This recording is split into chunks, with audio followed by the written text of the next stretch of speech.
గుండె విషయంలో డాక్టర్లను ఎప్పుడు సంప్రదించాలి? అసలు ఎప్పుడు డాక్టర్ని కన్సల్ట్ అవ్వాలో, గుండె డాక్టర్ని.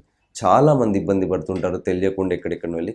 మోస్ట్ ఇంపార్టెంట్ థింగ్ నార్మల్గా బేసికల్గా మనకి ఏ రోగాలు ఉన్నాయో తెలుసుకోవాలండి. ఒక 45 ఇయర్స్ వాళ్ళకు ఒక బీపీ ఉంది, షుగర్ ఉంది, వాళ్ళు అన్నీ రెగ్యులర్గా మందులు వాడుతున్నారు.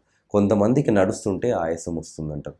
ఫస్ట్ మేజర్గా చూసుకోవాల్సింది ఆయాసం రావడానికి కారణాలు ఏంది, వాళ్ళు లావు ఉన్నందుకు ఏమైనా లంగ్ ఎఫెక్ట్ ఉందా, ఏమన్నా ఉందా, అవన్నీ మంచిగా లేదు, మంచిగా ఉన్నారా లేదా. ఒకవేళ మంచిగా ఉన్నారు, ఇంకా ఫర్దర్ వాళ్ళ కార్డియాక్ ఎవాల్యుయేషన్ చెకప్ అంటే నడిచినప్పుడు మీకు స్టెప్స్ ఎక్కుతున్నప్పుడు మీకు అర్థమవుతుంది తోటి సోదరులతో ఎక్కలేరు అంత పేస్గా.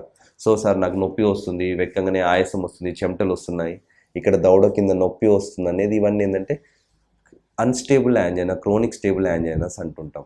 సో వీళ్ళు ఏంటంటే వెంటనే ఈసీజీ ఎక్కువ చేయించుకొని థ్రెడ్మిల్ టెస్ట్ చేయించుకుంటే మాకు థ్రెడ్మిల్ టెస్ట్లో వాళ్ళు ఎంత వేగంగా నడిచారు, ఎన్ని మెటబాలిక్ ఈక్వలెన్స్ అంటాం, ఎంతసేపు నడిచారు, దాంట్లో ఈసీజీ మేము చేసేటప్పుడు ఈసీజీలో ఏమన్నా తేడాస్ వస్తున్నాయా, వేరియేషన్స్ వస్తున్నాయి. ఆ వేరియేషన్స్ వచ్చినప్పుడు వాళ్ళకి మనం స్టాప్ చేసి ఒకవేళ టెస్ట్ పాజిటివ్ అయితే యాంజియోగ్రామ్ సబ్మిట్ చేస్తాం.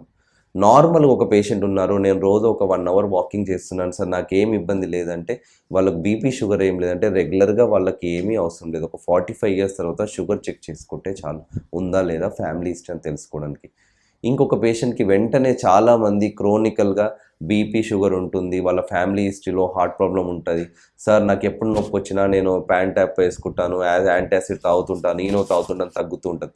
లాంగ్ లాస్టింగ్లో ఎప్పుడైనా మీకు నొప్పి, నడుస్తుంటే దమ్ము, ఆయాసం, చెమటలు పడ్డప్పుడు మోస్ట్లీ యాంటాసిడ్ కన్నండి మీరు కార్డియాక్ ఎవాల్యుయేషన్ కంపల్సరీ అవసరం.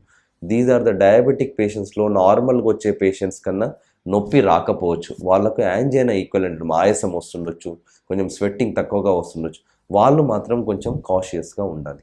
విలువైన ఆరోగ్య సమాచారం అందిస్తున్న మెడ్+1 టీవీకి ధన్యవాదాలు. దీన్ని సబ్స్క్రైబ్ చేసుకోండి.